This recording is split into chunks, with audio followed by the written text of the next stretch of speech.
Hi అండి, నేను మీ సంధ్య తాండాలో తెలుగమ్మాయి. ఎలా ఉన్నారు అందరూ? అందరూ బాగున్నారా? మీరందరూ బాగుండాలని మనస్ఫూర్తిగా కోరుకుంటున్నాను. ఇదైతే థర్స్డే వ్లాగ్ అండి. టైం అయితే ఇక్కడ మార్నింగ్ 4:50 అయింది. నిద్ర లేవంగానే జుట్టు పైకి పెట్టేసుకొని అలా డోర్స్ ఓపెన్ చేసి చల్లగాలిలో ఒక 10 మినిట్స్ పాటు వాకింగ్ చేశాను. నిజం చెప్తున్నా, తెల్లవారుజామున ఆ 10 మినిట్స్ వాకింగ్ అనేది ఎంత బూస్టప్ ఇస్తుందంటే మార్నింగ్ నుంచి ఈవినింగ్ దాకా మన మైండ్కి చాలా చాలా బూస్టప్ ఇస్తుందండి. ఆ తెల్లవారుజామున వాకింగ్ అనేది ఎవ్వరి మాటలు వినిపించవు, ఎలాంటి కాలుష్యం కూడా ఉండదు. అలా చల్లగాలిలో ఎంత ఎనర్జీ వస్తుందంటే చాలా చాలా ప్రశాంతం అనిపిస్తుంది. ఇంకా తర్వాత అయితే ఫస్ట్ పని అయితే స్టార్ట్ చేశానండి. ఏంటనంటే బట్టలు నానబెట్టేస్తాను. పిల్లలు స్కూల్కి వెళ్ళిపోగానే బట్టలు పిండుదాము, ఈ న్యూ ఇయర్ నుంచి మార్నింగ్ నుంచే బట్టలు బాగా వాష్ చేసేద్దాము అనుకున్నాను. కాబట్టి ఫస్ట్ అయితే బట్టలు నానబెట్టేసాను. పిల్లలు స్కూల్కి వెళ్ళిపోగానే బట్టలు పిండేటప్పుడు కొద్దిగా నానుంటాయి, పని తొందరగా అయిపోతుంది అనమాట. ఇంకా అందుకోసం అయితే అలా బట్టల పని అయిపోగానే ఒక 15 మినిట్స్ పాటు అలా కొద్దిసేపు అయితే ఆలోచించానండి కొన్ని సిచ్యువేషన్స్ గురించి. ఏ సిచ్యువేషన్ అయినా సరే, ఏ ఆలోచన అయినా సరే తెల్లవారుజామున ఆలోచించడానికే ట్రై చేయండి. తెల్లవారుజామున ఆలోచిస్తే మన మైండ్ చాలా ప్రశాంతంగా ఉండి ఆలోచిస్తాం. కాబట్టి ఒక్క 10 మినిట్స్ పాటు అయినా ఆ సిచ్యువేషన్ గురించి, ఆ పాయింట్ గురించి ఆలోచించాము అంటే కరెక్ట్ సొల్యూషనే మనకి దొరుకుతుంది అని నేను బాగా నమ్ముతాను. ఇంకా అలా ఒక 10 మినిట్స్ పాటు ఆలోచించి ఒక 15 మినిట్స్ అయిపోయిన తర్వాత 5:20 దాకా అయిందండి ఇక్కడికి టైము. అందుకైతే గేటు ముందుకు వచ్చేసాను. నీట్గా కసువు చిమ్మేశాను. కసువు చిమ్మేసిన తర్వాత, నీళ్ళు చిమ్మేసిన తర్వాత ముగ్గు పెట్టడం అయితే స్టార్ట్ చేశాను. ఇంకా ఇంతేనా అంటే హౌస్ వైఫ్స్ అంటే ఇలాగే ఉండాలి, మనకేం అవసరం వాకింగ్స్, మనకేం అవసరము వర్కౌట్స్ అని అలాంటి మైండ్ సెట్ ఫస్ట్ మన హౌస్ వైఫ్స్ అయితే తీసేయండి. ఎందుకనంటే మనం కూడా బయటకు వెళ్ళి పని చేసే వాళ్ళకంటే అంతేనండి. మనం కూడా మనము ఫస్ట్ డిమోటివేట్ అసలు కాకండి. మీకు మీరు మోటివేషన్ తెచ్చుకోండి. వెయిట్ లాస్ అవ్వాలి అంటే కూడా మీకు మీరే మోటివేట్ తెచ్చుకొని తెల్లవారుజామున ఖచ్చితంగా వర్కౌట్స్ అయితే చేయండి. నేనైతే ఇప్పటికీ ఎలాంటి వర్కౌట్స్ చేయనండి. ఎందుకనంటే మంచిగా వాకింగ్ చేస్తాను. తర్వాతకైతే నేను ముగ్గు వేస్తాను అనమాట. డెఫినెట్గా ముగ్గు వేయడం అనేది చాలా పాజిటివ్ ఎనర్జీని ఇస్తుంది. అలాగే ముగ్గు వేసి పిల్లలు అయినా పెద్ద ఎవరైనా ఇంట్లో వాళ్ళు బయటికి వెళ్తే వాళ్ళకు కూడా చాలా మంచి జరుగుతుంది అని చెప్తారు. అలాగే మనకి ముగ్గు వేసేటప్పుడు మలాసనం వేసినట్టండి.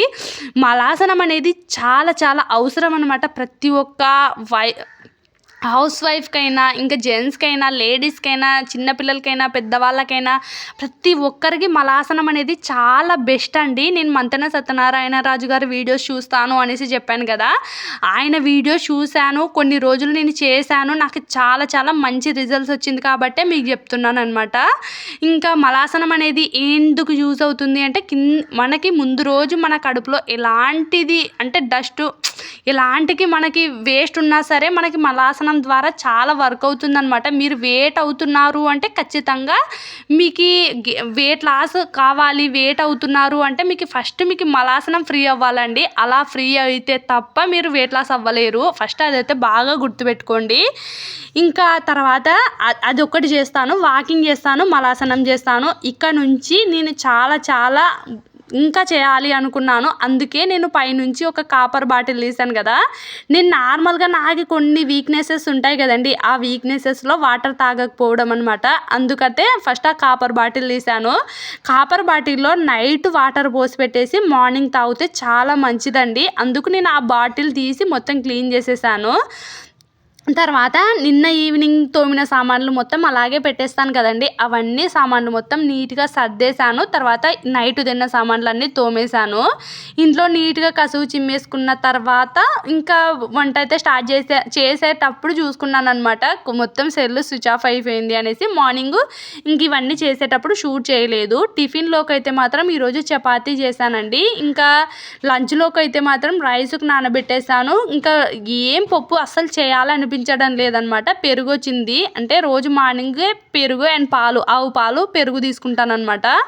ఇంకా అలా కరెక్ట్గా నేను ఆలోచించేటప్పుడే పెరుగు వచ్చింది. పెరుగు పచ్చడి చేద్దామనేసి అనుకున్నాను. ఇంకా కర్రీ వచ్చేసి బీన్స్ అండ్ చోలే రెండు కలిపి చేశానండి. పిల్లలకి చోలే కర్రీ అలాగే చపాతీ పిల్లలైతే టిఫిన్లోకి తినేశారు. ఇక్కడైతే నేను పెరుగు పచ్చడి చేస్తున్నాను లంచ్లోకి అయితే. ఇంకా నేను ఎలా పెరుగు పచ్చడి చేస్తాను సింపుల్గా అనేది చూసేద్దరు కానీ రండి. ఫస్ట్ అయితే ఒక పెరుగులోకి కొద్దిగా సాల్ట్ వేసేసి మెత్తగా పేస్ట్ లాగా కలిపేసి పక్కన పెట్టేసిన తర్వాత గ్యాస్ పైన ఒక బౌల్ పెట్టేసి కొద్దిగా ఆయిల్ హీట్ ఎక్కిన తర్వాత ఇంకా జీలకర్ర ఆవాలు కొద్దిగా శనగపప్పు వేయండి. నా దగ్గర మినపప్పు లేవు, అందుకు మినపప్పు అయితే వేయలేదన్నమాట. తర్వాత అవి కొద్దిగా వేగిన తర్వాత చిన్నగా కట్ చేసుకున్న ఆనియన్స్ కూడా వేసి బాగా కొద్దిగా బ్రౌన్ కలర్ వచ్చేదాకా వేయించేసుకోండి. తర్వాత టమాటోస్ చాలామంది వేయరండి, టమాటోస్ కూడా వేసి చూడండి, చాలా బాగుంటుంది అనమాట. టమాటోస్ వేస్తే నేను ఎప్పుడు చేసినా టమాటోస్ అయితే వేస్తాను. తర్వాత టమాటోస్ కూడా వేసి వెండిమిర్చి కూడా వేసేసి కరివేపాకు కూడా వేసి బాగా వేయించేసుకోవడమే. ఇంకా పిల్లలైతే ఇది చాలా ఇష్టంగా తింటారండి, అందుకు వాళ్ళు ఓన్లీ కర్రీ మాత్రమే తినాలి లంచ్లో కంటే వాళ్ళు తినరనమాట, వెనక్కి వచ్చేస్తుంది మొత్తం క్యారేజ్. అందుకోసం అయితే పప్పు అయినా చేయాలి, లేదంటే ఇలా ఏంటివైనా చల్లగా ఉండేటట్టు చేయాలి. తర్వాత ఫైనల్గా పసుపు కూడా వేసేసి పూర్తిగా మగ్గాల్సిన అవసరం లేదండి. ఈ స్టేజ్లోనే మనం పెరుగు కలిపి పెట్టుకున్నది వేసేసుకుంటే చాలా బాగుంటుంది. చూసారు కదా, పెరుగు మజ్జిగ అయితే వేసాను. పూర్తిగా చారులాగైతే చేయలేదు, ఓన్లీ కొంచెం చిక్కదనం ఉండేటట్టు చేశాను అనమాట. పిల్లలైతే చాలా ఇష్టంగా తినేసి క్యారీ మొత్తం ఖాళీ చేసేస్తారండి. ఇంకా మార్నింగ్ అయితే ఇక్కడ దాకే షూట్ చేశాను. ఇంకా ఇదైతే మాత్రం షూస్ అండి. మీ హస్బెండ్స్లో ఎంతమంది ఇలా ప్రతిసారి నేను వాకింగ్ చేస్తాను, తెల్లవారుజామున లేసి నేను జాయింగ్కి వెళ్తాను, గ్రౌండ్కి వెళ్తాను అనేసి ఒక 5 or 6 days వెళ్ళేసి మధ్యలో ఆపేసిన వాళ్ళు ఎంతమంది ఉన్నారు అనేది కామెంట్ చేయండి. అందులో ఫస్ట్ మార్క్ మా హస్బెండ్దే ఉంటుందేమో, ఎందుకనంటే ఎన్నిసార్లు స్టార్ట్ చేస్తాడు అంటే నేను జాయింగ్కి వెళ్తాను, ఖచ్చితంగా వెయిట్ లాస్ అవుతాను అనేసి ఒక రెజల్యూషన్ తీసుకుంటాడు. అలాగే ఈ న్యూ ఇయర్ కూడా తీసుకున్నాడు. అలా తీసుకొని షూస్ అయితే చాలాసార్లు తెచ్చేసుకొని వేస్ట్ చేసేస్తాడండి. తను వెళ్ళిన రోజు మాత్రమే షూస్ యూజ్ చేస్తాడనమాట, గ్రౌండ్కి వెళ్తే మాత్రమే. అందుకు ఈసారి నువ్వు అలా వేస్ట్ చేస్తావు, నార్మల్వే తెచ్చేసుకొనేసి ఫస్ట్ అయితే ఇవి తీసుకున్నాడు. ఎంత నవ్వొచ్చిందంటే వాటిని చూడంగానే, అంటే నార్మల్వి తీసుకుందాం అన్నాడు అనేసి తీసుకున్నాడు. అవేమో 500 పడ్డాయి, 2 pairs వచ్చాయన్నమాట. ఒకే పేరు వస్తుంది అనుకున్నాడు, కొద్దిగైనా మంచిగా వస్తాయి అనుకున్నాడు. చాలా చాలా కామెడీ అయిపోయాడు అనమాట. ఇక్కడైతే కామెడీ అయిపోయింది, ఎందుకంటే అవి 2 pairs రావడం. అవేమో జాతరలో అమ్ముతారు కదండి, 100కి ఒక పేరు అని ఇలాంటివి అమ్ముతారు. ఒక 1 week వేసుకునేసరికి పోతాయి అవి. ఇంకా అలాగే తీసుకున్నాడు అనమాట. ఈ 2 pairs వచ్చాయి, అస్సలు బాగాలేవు. ఎలా అయితే ప్యాక్ ఓపెన్ చేస్తాడో అలాగే క్లోజ్ చేసేసి రిటర్న్ కూడా పెట్టేశాడు. చాలా చెత్తగా ఉన్నాయి ఇవి, మీకు చూడడానికి ఇక్కడ కనిపిస్తున్నాయి కానీ. ఇంకా ఇలా అయితే తీసుకున్నాడు. రిటర్న్ పెట్టేసిన తర్వాత మళ్ళీ ఆర్డర్ చేశాడు. మళ్ళీ ఈసారి అయితే మాత్రం ఇవి ఆర్డర్ చేసుకున్నాడు. ఇవైతే 780 రూపీస్ అనమాట. ఇవైతే చాలా బాగున్నాయి అనిపించింది. అంటే తను కంటిన్యూగా తనకి నేను వెళ్తాను కంపల్సరీ అనుకుంటే కొంచెం బ్రాండెడ్వే తీసుకోవచ్చండి. ఒక 2000 4000 అలా వెళ్తే కొంచెం బ్రాండెడ్వే వస్తాయి, మంచిగా ఉంటాయి అనమాట. ఇంకా ఇప్పటికైతే ఇవి తీసుకున్నాడు అనమాట. ఇవైతే చాలా బాగున్నాయి అనిపించింది ఇప్పటికైతే.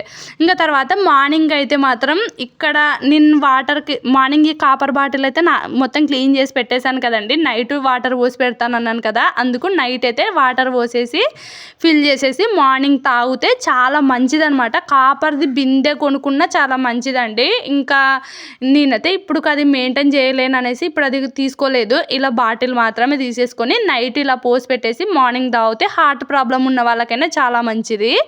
తర్వాత ఇంకా ప్రతిరోజు బాదం నానబెట్టాలి అనుకున్నాను, అందుకు బాదం కూడా నానబెట్టేశాను. ఈ రోజు వీడియో ఇంతే, నచ్చితే సబ్స్క్రైబ్ చేసుకోండి.